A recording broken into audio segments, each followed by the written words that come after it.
Nakakapagod rin palang maging OFW. Hindi lang dahil sa puyat o sa daming trabaho, kundi dahil minsan parang nauubos ka na rin. Yung kahit anong trabaho mo, yung kahit anong sipag mo, ay parang kulang pa rin. Yung kahit pagod ka na, kailangan mo pa rin ngumiti. Yung kahit gusto mong magpahinga, wala kang magawa.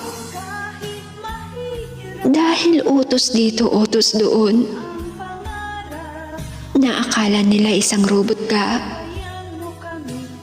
Hindi napapagod kahit ano ang iutos.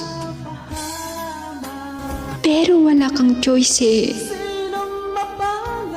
Kasi may responsibilidad kang kailangang gampanan. Na kahit pagod ka na, nagtratrabaho ka pa rin. Hindi lang para sa sarili mo, kundi para sa mga taong umaasa sa'yo.